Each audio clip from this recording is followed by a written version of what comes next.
It was around 9:45 p.m. Loud heavy winds blowing hard as if it could rip trees from the ground like a bored child with paper. A snowstorm had hit the small hazy town that is located in the country of England. Probably the biggest one they had in years.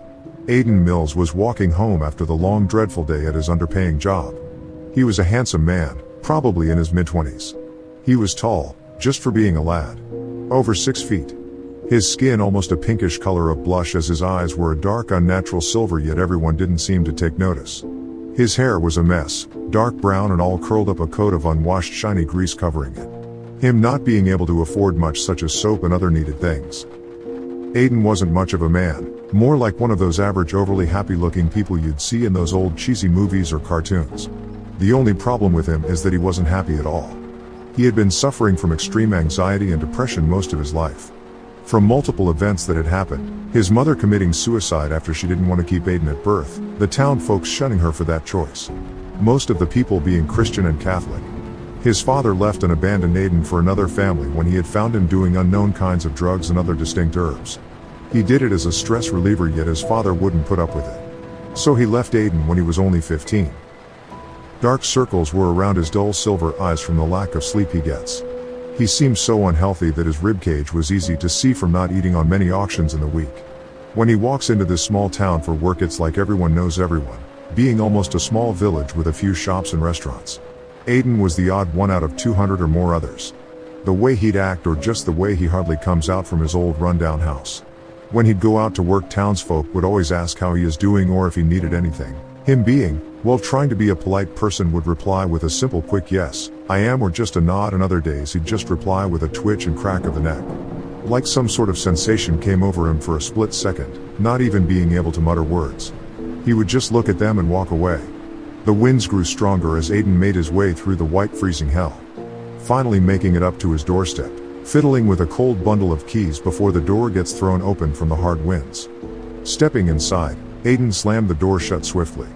The house he lived in is what you'd expect from a man like him. Dark peeling green paint on the walls, the cracks in the plank would allowing harsh winds to break through, making the place so cold.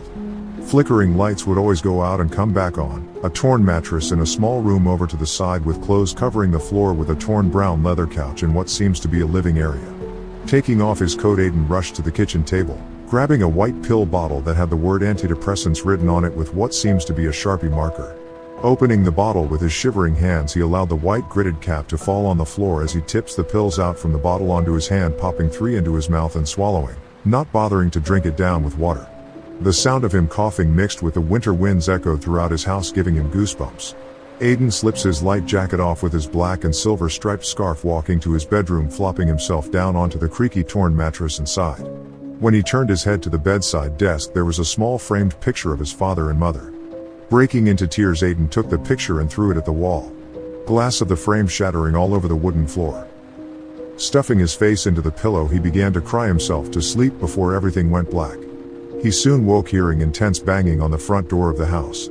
It was dark outside still. Aidan not bothering looking at the time, he got up and stumbled over to the door, mumbling, yeah, I'm coming. Gripping the cold rusty bronze handle, he creaks the door open, a heavy gust of wind and snow blowing and forcing the door wide open on its own. When Aidan looked, he saw a young girl, in her early 20s from the looks of it. She was shivering, her fingers a dark purple and her skin a pale frozen white. All she had on was snow-covered jeans and a sweater. She had to hold onto the side of the doorway to keep herself standing. All she could mutter was a weak help before collapsing onto the floor with a loud thud. With his quick thinking, Aidan picked the girl up off the cold frozen ground and brought her inside. Taking her to his bedroom, he put her down on his bed and quickly covered her up in ripped but warm wool blankets. Aidan was able to get a closer look at the sleeping beauty. She had dark chocolate brown hair that flows down past her hips and a small agile body, her cheeks a dark red from the cold. Soon time passes, the young girl opening her sapphire eyes that shined from the dimly lit gasoline-powered hurricane lamp that was beside her. She looks around before sitting up, confused at where she might be. Not remembering much, she got up, her limbs feeling stiff and weak like she hasn't moved in decades. Noticing a note on the bedside table written in messy handwriting, she grabs it and reads, "Meet me out in kitchen," the note says. With a small sigh, that is exactly what she does. Taking small steps on the cold creaky floor, she makes her way out of the room to the kitchen. There was Aidan, rocking in his seat, fiddling with a small white bottle supposedly for pills.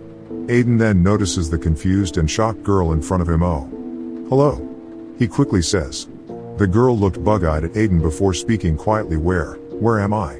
she asks with a pathetic stutter, glancing at the tall lad, then behind him at the overflowing sink of dishes and messy countertop of pill bottles and other objects. "You were at my doorstep, caught in that horrid storm. I did my best to help. I surely hope you don't mind," he explains like he had practiced what to say. Out of habit, Aiden placed his hand on the back of his neck with an awkward look to him. The girl sighs as a moment of since went by, feeling like forever for the both of them. Then the girl broke it with, "My name is Jill," and Aiden staying quiet, being caught off guard. Soon she repeated herself from Aiden just being quiet as he shook his head and then replied, "Oh. Name's Aiden," he said, putting a hand out to her. "It's a pleasure to meet you," he says as she shook his hand lightly. "Likewise," she replied with a small smile. Out of both their surprise, they began to talk, Aiden making some tea for the both of them. It has been a while since he had ever socialized with someone like this before, and it made him feel good. He felt just calm, like all his worries had just vanished. Then a week passes, and just like that, their relationship has set off. Surprisingly, Jill seemed happy with Aiden, and same goes to him. Aiden's depression and anxiety had almost went away, Jill being there when he needs someone most, which helps him a lot. Couple months passed and they were still together. The month being August now. They would sit outside and just relax with each other, and everyone noticed how Aiden seemed more lively now. Jill had helped Aiden get a better job, so now he is getting enough for them both. Soon a year passes and Jill is finally moved in with Aiden, and they are planning on buying a new house than the old run-down cabin they are in. Everything was still going good for Aiden, like some dream came true after all. If he was honest, it seemed too good to be true. He was even planning on asking Jill if she'd be his wife, using almost all of his money up on a gold diamond ring. Once again, everything just seemed so perfect. But things soon started to go downhill. Jill would hardly ever hug or kiss Aiden anymore, and always call him a weak baby or something of that sort when he'd cry from some panic attack. When she wasn't around, he went back to doing drugs and other stuff. He then got fired from his job for not having proper work-informant health, and his disorders were coming back, seeming worse than the last time. He doesn't understand why he puts up with it. It just comes naturally to him, he assumes. Everything was happy. He just wanted it to stay like that. But everyone needs to wake up from a dream at some point. He was still determined to ask Jill to be his wonderful wife, putting all this bad stuff that has been happening aside. He repeats the same things in his mind, these positive lies, as he waited for Jill to return home from wherever she had gone to. Looking at the time, he noticed that I was laid out. Where was she? Shouldn't she have been home by now? He tries not to think about it, and with a small sad sigh he went to bed, expecting to wake up in the morning to see Jill in bed beside him, but that wasn't the case. Aiden got woke up by what sounds like Jill and some other male person laughing in the living room. He slowly got up and went out to see what was happening, and stopped dead in his tracks to Jill, the love of his life, kissing one of the wealthier men in town. Jill, not realizing Aiden was home from being fired from work, gasped and got up quickly. "Aiden? I didn't think you'd be home." Jill squeals out. Aiden was just shocked at all of this. Jill was wearing a fancy blue dress to match her eyes, with gems and jewels dawning on her. This wealthier man obviously treating and spoiling Jill. "Get out of my house," Aiden mumbles, holding the tears back that were swelling up in his eyes. Jill walked over and gently gave him a kiss off pity, just to be slapped across the face by Aiden and him throwing the wedding ring he was going to give Jill into her face. She held her cheek before she walked to her new lover. The man then kissed Jill and they walked out of the house, closing the door behind. Aiden couldn't handle it anymore. His chest hurts as a sinking feeling just surrounds him as thoughts and feelings of depression and anxiety flood his mind. He cries, feeling completely heartbroken of what just happened, and that's what sent him over the edge. He went out back, his breathing heavily shaky. His hands feeling shaky and cold as he grabbed a long bundle of rope. Going back inside, he went to his room, not even making a sound anymore, not one peep. He took a chair and stood on it as he tried the rope up and around his neck. Everything just felt slow, like the whole world just stopped for a minute. Aiden heard his own neck back and break when he stepped off the chair. This breathless feeling swelling over him as this burning feeling of sadness and rage came over his dying body there and then. About 2 months pass, everyone wanting to forget about what happened the 2 months prior. The whole town seemed different now after that had happened. Yet no one understood what happened with Jill.